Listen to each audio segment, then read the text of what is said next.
So, your brand's why, your reason for being. That's what you need to think about before you even think about the creative process. So what is your brand's reason for existing? What is your brand's reason for being? Is it because you want to make sexy, stylish clothing that's good for people and the planet? Or is it because you just simply want to make a positive difference? These are things that you need to think about before you even consider the creative process.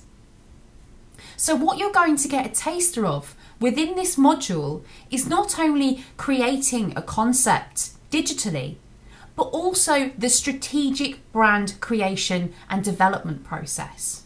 And this will really enhance your professional practice.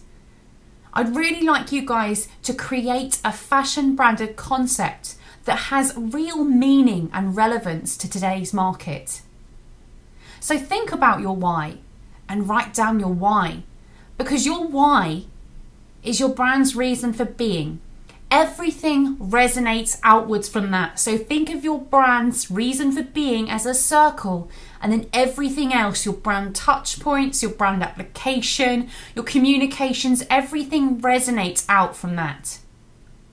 Within the workshop, there are some examples of H&M and Patagonia, and they are sustainable brands, and it goes through their brand values.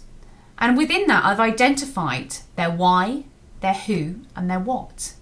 And there's a template for you to complete with me so that you can identify your why, your who, and your what, and also your brand values.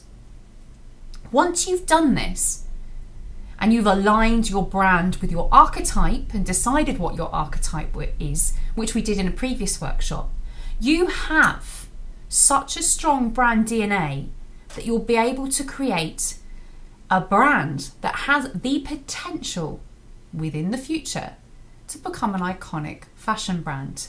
Because these are principles and methodologies that big brands use. And I want to bring these methods and techniques to you guys. So really think about your why. It's really, really important to think about your why. By doing so, you create something that's authentic. And lots of consumers within this day and age, or human beings in general, are craving a sense of meaning. So resonate with that, connect with that in any way that you can. And the way that you'll do that is through an intrinsic set of values. So you've got your why, your reason for being.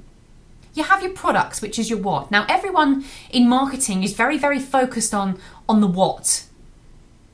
And the only differentiation tends to be price. Whereas nowadays, consumers are kind of switching off from the price wars and they're looking for brands that align with their own intrinsic values. So your values need to reflect the personality of your brand, because your values are a set of words that drive the external and the internal behaviour of your brand. So I just want to get across the importance of your why. Now, there's some resources, in particular Simon Sinek and his Golden Circle methodology. I highly recommend this process. I use this within my own creative practice, and I think this is something that you guys will find really valuable. What I'd like you to do after this workshop is to create a self-reflective journal entry on your online blogs. I want to know what you found valuable about this process, and how important you believe the why is to your brand, and how it's going to assist you in creating a truly beautiful concept that can and will make a difference.